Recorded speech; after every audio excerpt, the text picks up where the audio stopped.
Hi guys, good morning. So நேற்று வந்து நம்ம என்ன பார்த்துருக்கோம் அப்படின்னு சொன்னால், மேஸ்குலைனுக்கு வந்து எப்படி அவேக்கனிங் நடக்குது, அதாவது மெட்டீரியலிஸ்டிக் சக்ஸஸ்க்கு எப்படி அவேக்கனிங் நடக்குதுங்கிறத பார்த்தோம். இன்னைக்கு அவனோட பர்சனல் லைஃப்பில் அவனோட லவ் லெசன்ஸ் கற்றுக்கிறதுக்கு, லைஃப் லெசன்ஸ் கற்றுக்கிறதுக்கு, இதுக்கெல்லாம் அவேக்கனிங் எப்படி நடக்குது அப்படிங்கிறத பார்ப்போம். ஓகே, ஆனால் இந்த மெட்டீரியலிஸ்டிக் சக்ஸஸ் அதுக்கான ஸ்பிரிச்சுவல் அவேக்கனிங் நடக்கும்போது, அதுக்கான லைஃப் லெசன்ஸ் அவன் கற்றுக்கும் போதே பீப்புள் பேசுகிற வார்த்தைகள் பின்னாடி போகாமல் அந்த வார்த்தைக்கு பின்னாடி இருக்கிற இன்டென்ஷன் என்ன அப்படிங்கிறத அவன் உற்று நோக்கி பார்க்க கற்றுக்குவான். அப்போ உண்மையிலேயே வந்து அவனுக்கு பீப்புளை எடை போட தெரிஞ்சிருக்கும், ஜட்ஜ் பண்ண தெரிஞ்சிருக்கும். ஆனால் அதை வெளியே காமிச்சிக்க மாட்டான்.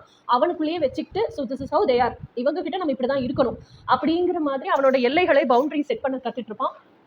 ஸோ மேஸ்குலைன் வந்து மோஸ்ட் ஆஃப் தி இப்போ 70% அவன் மெட்டீரியலிஸ்டிக் சக்ஸஸ்க்காக உழைக்கும் போதே கற்றுட்டு இருப்பான். மீதி 30% வந்து one among his dream is his dream girl are என்ன சொல்கிறது, ட்ரீம் பர்சன் இல்லையா.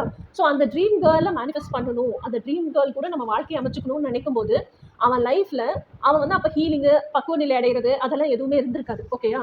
ஸோ இன்னும் என்னதான் மெட்டீரியலிஸ்டிக்லி சக்ஸஸ்ஃபுல்லாக இருந்தால் கூட அப்போ தான் ஒரு 4 இயர்ஸ் ஜஸ்ட் மேனாக ஆரம்பிக்கிற ஸ்டேஜில் இருந்திருப்பாங்க. ஸோ அப்போ என்ன ஆகும்னா, அப்போ அந்த ட்ரீம்ஸோட அந்த அன்ஹீல்டு மூவ்ஸோடையே மேனிஃபெஸ்ட் பண்ண ட்ரை பண்ணியிருப்பாங்க, மேனிஃபெஸ்ட்டும் பண்ணியிருப்பாங்க. அன்னைக்கு லெவலில் என்ன மெச்சூரிட்டி இருந்துச்சோ, ரொம்ப டெஃபினட்டிவாக அவங்களுக்கு தெரிஞ்சிருக்காது இப்படிப்பட்ட ஒரு பொண்ணு தான் வேணும்லாம் தெரிஞ்சிருக்காது. என்ன புரிஞ்சுக்கிற ஒரு பொண்ணு வேணும், நம்ம எப்படி நினச்சோம் அந்த மாதிரி என்ன புரிஞ்சுக்கிற ஒரு பொண்ணு வேணும், என்ன வந்து பிடிச்சிருக்கிற ஒரு பொண்ணு வேணும், என்ன வந்து நல்லபடியாக ரெஸ்பெக்டோட ட்ரீட் பண்ணுற ஒரு பொண்ணு வேணும். இப்படி தான் அவங்க தேடிப்பாங்க. அதுக்கான பொண்ணும் கிடச்சிருக்கும், அவங்க பழகி இருந்திருப்பாங்க.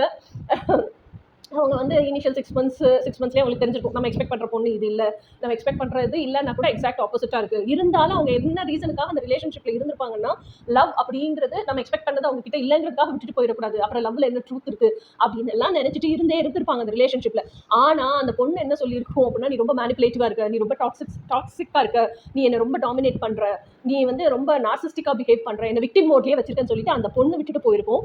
அந்த பொண்ணு விட்டுட்டு போனதுக்கு அப்புறம் தான் இவங்க வந்து ரொம்ப நிறைய விஷயங்களை ரியலைஸ் பண்ணி, ஆமாம் அந்த பொண்ணு வந்து என்னோட ட்ரீம் கேர்ள் மாதிரி எக்ஸாக்டாக இல்லை, சரி எப்படி பாஸ்ட் அப்படின்னு சொல்லிட்டு அந்த பொண்ணு கூட இருந்தப்போ எதெல்லாம் மைனஸாக இருந்துச்சோ அதெல்லாம் நம்ம எழுதுற மாதிரி. இப்போ நம்ம வந்து நம்ம ட்வின் ஃப்ளேம் மேஸ்குலைன் கண்டுபிடிக்கிற லவ் லிஸ்ட் எழுதுறோம்ல, அது மாதிரி மென்டலாகவே அவங்க அப்படியே ஃபுல்லாக கிறிஸ்பாக ஃப்ரேம் ஸ்ட்ரக்சர் பண்ணுவாங்க. இப்படி தான் இருக்கணும் என் ட்ரீம் கேர்ள். அப்போ தான் அந்த சிற்பி வந்து கல்லுக்குள்ள சிற்பத்துக்கு உருவம் கொடுக்குற மாதிரி உருவம் கொடுப்பாங்க.